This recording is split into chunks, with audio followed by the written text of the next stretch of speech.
Hey everybody, Jill McDonald here with another 10-Minute Tuesday.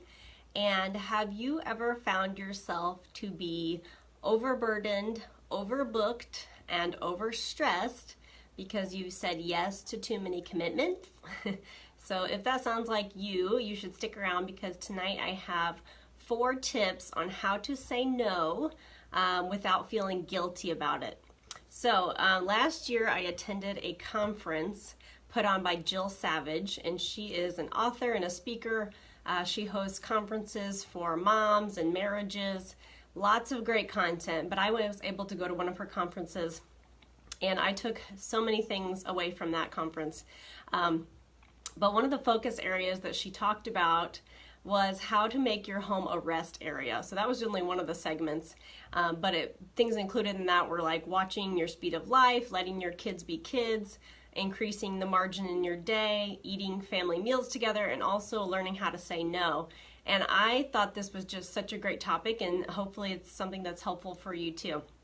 But there's some principles of saying no that she had, and I have one here of my own that I threw in on the end, but basically, these principles will help you say no to commitments so you don't overbook yourself, overburden yourself, but also do it in a way that's not kind of negative or making, giving people a bad view of you, or just them thinking that you don't ever want to hang out with them or do things for them, but things that definitely could be things that you can use in your day-to-day life as well. So number 1 saying no principle is never say yes on the spot. So this could be related to all kinds of things. This could be family get-togethers, dinners with your friends even, helping with the school function, or even things like making treats for your church's bake sale. So here's what we can do instead of saying yes immediately. So if you get that question, somebody comes up to you and says, hey, can you help with this? Or hey, can you do this? Thank them for asking you, saying, I really appreciate you asking me. Give me 24 hours to think about it and I'll get back to you.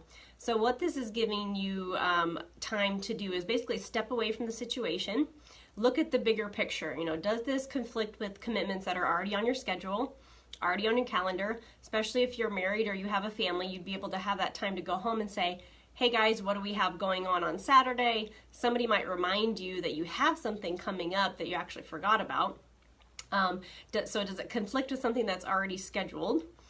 Does it take time away from other things that are already of value to you? So this could be your family, your job, your fitness goals, even your downtime. Is it conflicting with those? And then after you've had time to review if the commitment will fit into your current flow of activities, just get back to that person and let them know either way. Because I guarantee you, if you say no to this, that they'll be happy to know right away, because then they can get somebody else scheduled to fit in to whatever need that they have. And a not so secret, but there's always somebody else in line that can take that burden. They can do it instead of you. So if it's something that you really can't commit to, somebody else will be there to take care of it instead of you.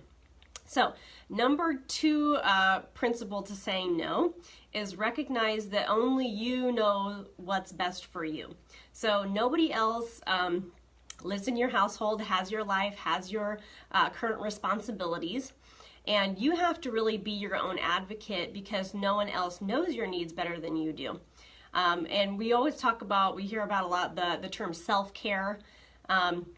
And it's really, honestly, there's no joke. We all need time to kind of rest and recharge and put things in to fuel ourselves to feel like us.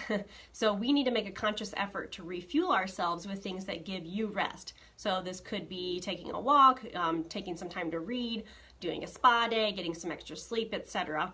And if you need a certain amount of spouse time, friend time, or alone time to feel like the real you, then you need to schedule around what you need, because no one knows unless you tell them. Like, that should just be a given, but a lot of times we forget that as we get busy. So the number 3 principle to saying no is you don't have to give a reason to anybody for why you're saying no. You have that right to say no and not have to back it up with anything. Like I had mentioned, they don't have access to your schedule. They don't know what it takes to run your household or how many things are already on your plate. If they're asking you, okay, why did you say no? you can just respond with something like, yeah, thank you for asking me. It's a really busy season for me right now, and I can't commit to that right now. But please ask me again in the future, especially if it's something that you do care about and you would like to participate in, but you just don't have the time for right now. So my number 4 tip for learning how to say no. This is completely for me. This is something that I heard outside of the Jill Savage conference that I mentioned, but I love this concept. So taking it a step further, instead of saying I can't do something or I can't commit to that, replace that with I don't. So what this is doing is basically setting a precedent of a standard that you already have, instead of it sounding like you just don't want to do it. So for example, if somebody were to say to me, hey Jill, can you help me Sunday afternoon to the bake sale? I could respond, yeah, thank you for asking me, but I don't schedule activities on Sunday afternoons. That's our family time. And so the way that comes across is the fact that you already have a set thing that you do on Sunday afternoons, and you're not saying no to them, you're saying yes to your family commitment instead. So, or an example, if somebody asked you out to dinner and said, hey Jill, are you available for dinner on Tuesday night? I could respond, hey, thanks for the invitation. I don't schedule activities on Tuesdays because that's when I record my 10-minute Tuesday videos. Or if, for example, you only budget for one night out of dinner each week, or every one night out a month or something like that, you could just say, hey, I don't schedule more than one dinner out with friends a week, and we already went out with so-and-so on Tuesday, but, can we set something up for next week or the week after? So you can always follow it up with a suggestion for a future date. Like, that's totally fine, especially if it's something that you want to do. But just setting that standard and letting people know that it's not something you can't do, it's something that you don't do, is more of a standard than an in-person, like, emotional saying no to them. It's just saying basically no to the timing of it, and your schedule is already booked. So those are my 4 tips for the evening of learning how to say no, to avoid overburdening yourself, overbooking yourself, and definitely overstressing yourself, because part of a healthy lifestyle is staying as stress-free as possible. Not always possible, but definitely saying no to some commitments can help you in staying less stressed. So thank you for watching. I hope that was helpful for you. Share it with somebody you know today who might be able to benefit from this video as well. And I will see you guys all again next Tuesday for another 10-Minute Tuesday. Bye!